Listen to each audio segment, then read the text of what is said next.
Francfort, tout autour du nouveau siège de la Banque Centrale Européenne. Il y a eu des heurts, des affrontements entre les policiers et des activistes, notamment après que plusieurs voitures de police aient été brûlées. Parmi les activistes, il y a des groupes assez radicaux. J'ai pu tout à l'heure voir plusieurs centaines d'activistes habillés tout en noir, cagoulés, qui cassaient des vitres de voitures, des abribus. Ils sont également pris à une station essence et à un tramway. Face à eux, les policiers répliquent avec des gaz lacrymogènes. Il y a un dispositif policier particulièrement impressionnant tout autour du bâtiment. Plus de 5000 hommes sont déployés en tenue anti-émeute. Actuellement, les manifestants se trouvent à 300-400 mètres autour de ce nouveau siège de la BCE. Ils tentent d'en bloquer l'accès en s'asseyant par terre, en érigeant des barricades. C'est en fin de matinée que ce bâtiment doit officiellement être inauguré. Et ce que souhaitent ces activistes venus de toute l'Europe, c'est empêcher l'accès à ce bâtiment pour cette cérémonie.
Depuis les organisations, la Bande à Badr, RAF ou le Front populaire de libération de la Palestine, et des personnalités comme Carlos, la violence révolutionnaire est synonyme de poseurs de bombes, de détournement d'avions, de terrorisme.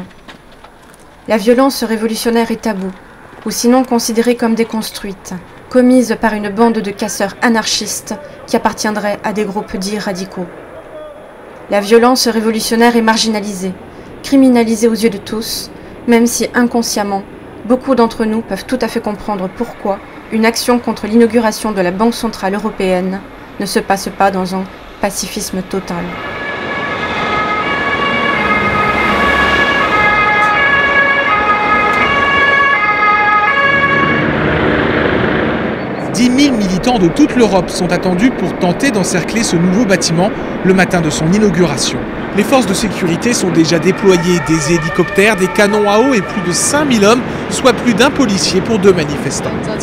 Nous recevons des renforts de toute l'Allemagne. D'après nos renseignements, il y aura des groupes violents parmi les manifestants et l'on peut malheureusement craindre des débordements. Face à cette présence massive d'activistes, les dirigeants de la BCE ont préféré faire une cérémonie plutôt sobre. Il n'y aura qu'une vingtaine d'invités réunis autour de Mario Draghi pour l'inauguration de ce nouveau siège.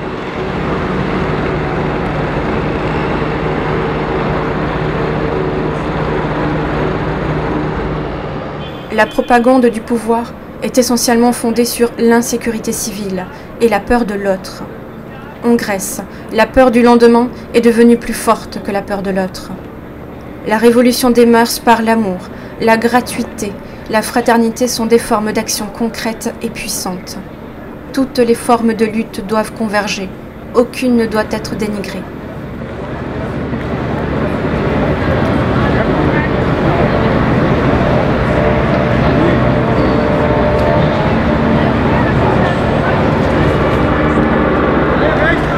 La violence des insurgés dans des événements précis, collectifs et politiques, tend à imposer un rapport de force, à briser des repères et notre envie de dormir.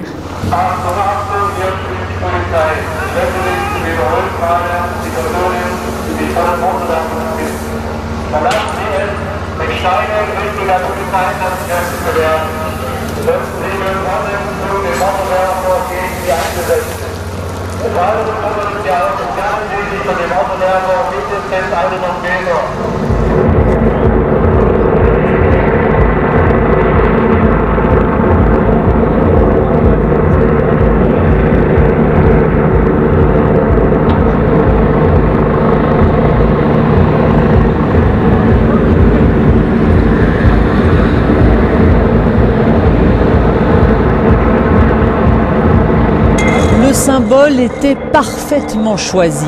Une manifestation devant la BCE, la Banque Centrale Européenne, à Francfort.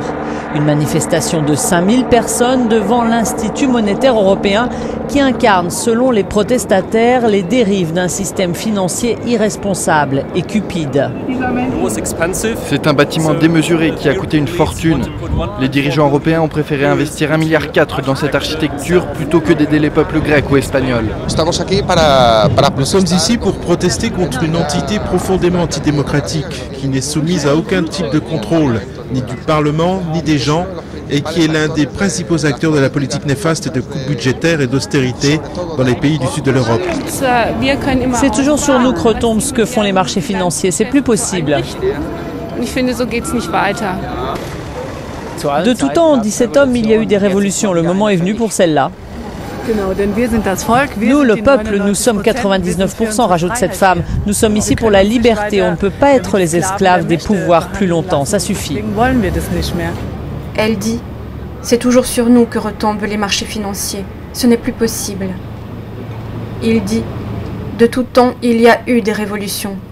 Le moment est venu pour celle-là. » Elle dit « On ne peut pas être les esclaves des pouvoirs plus longtemps, ça suffit. »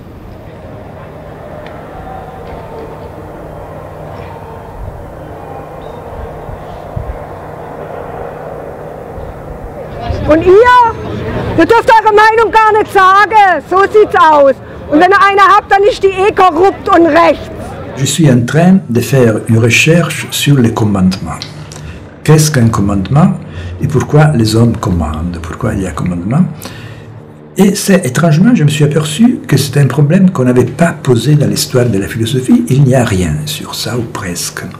On avait toujours pensé, il y a beaucoup de réflexions sur l'obéissance, mais il me semble c'est insuffisant parce qu'on ne peut pas expliquer l'obéissance, et on ne peut pas comprendre l'obéissance s'il n'y a pas les commandements.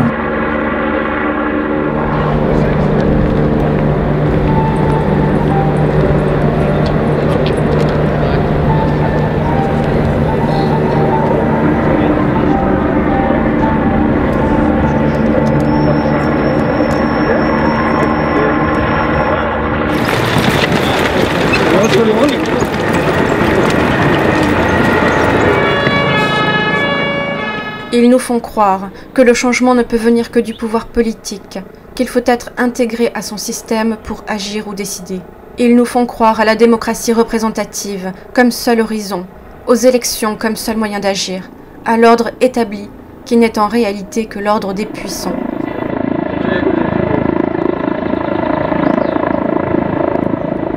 Je ne crois pas qu'on puisse revenir en arrière. Il faudra essayer d'agir sur les épaules. Il faut désactiver la machine et voir si quelque chose d'autre va apparaître, se dégage dans cette suspension. Le caractère offensif des manifestations passées et à venir fait trembler le gouvernement et la majorité de la population qui est son produit. Aujourd'hui, les gouvernements ne visent pas à maintenir l'ordre, mais à gérer les désordres. Et les désordres, toujours là, on le voit, la crise, les désordres, l'émergence, l'état de nécessité, sont évoqués à tout instant. C'est bien la peur conditionnée de la violence qui nous détourne du droit à l'insurrection, de la Déclaration des droits de l'homme et du citoyen de 1793. On peut agir en plein état d'urgence si l'on sait rester imprévisible et par là incontrôlable.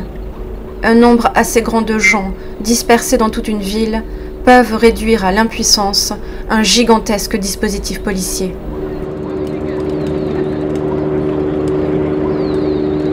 Ce que l'on appelle Troïka définit le dispositif créé entre la Banque centrale européenne, l'Union européenne et le Fonds monétaire international. Quel est le sens de ce triangle, sinon de gouverner économiquement nos vies? Il est clair que pour la Troïka, pauvreté et culpabilité sont une même chose. La Grèce doit payer, accepter l'austérité et des conditions de vie imposées par le système.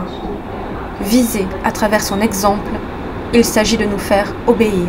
Liebe Frankfurterinnen und Frankfurter, es ist eine ekelhafte und grenzenlose Heuchelei, die uns da jeden Tag aufgetischt wird.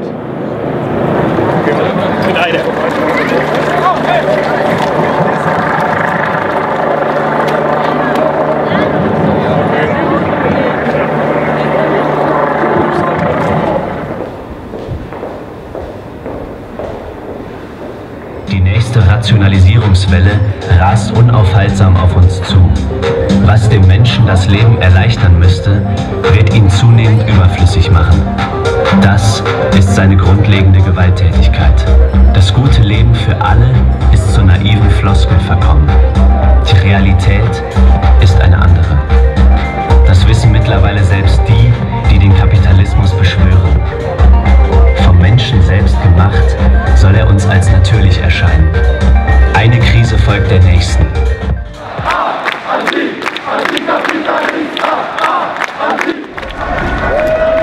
Manifestation pacifique mais aussi violent heurt à Francfort en Allemagne ce mercredi, en marge de l'inauguration du nouveau siège de la Banque centrale européenne, la BCE. Entre 15 000 et 20 000 opposants à l'austérité défilaient calmement dans la soirée, alors que des violences ont éclaté dans la matinée. Un commissariat a été attaqué, la police a déploré 14 blessés dans ses rangs et a souligné que les gaz lacrymogènes et autres sprays au poivre de la police avaient causé des irritations à une centaine de manifestants et à près de 80 policiers. Blockupy est un collectif regroupant des partis de gauche, des syndicats et des ONG comme Attac. Il est né en 2012 à Francfort dans la lignée du mouvement Occupy.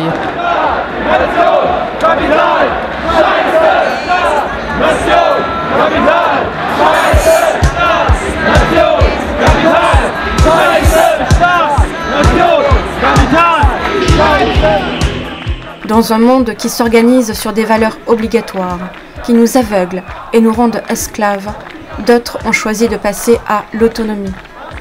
Ceux qui, ensemble, tentent de répondre coup par coup aux évidences imposées du capitalisme sont catégorisés par les masses médias standardisés comme casseurs. Une journaliste du Monde écrit « Les militants se trompent de cible ». Un journaliste allemand conclut son article en faisant appel à la mémoire traumatique. Aujourd'hui, ils brûlent des voitures. Demain, ils brûleront des livres. Il n'est jamais question de la violence banalisée qu'exerce le système. Les militants ne se trompent pas de cible. Leur violence est assumée. C'est parce qu'ils lisent des livres qu'ils brûlent des voitures et cassent des vitrines.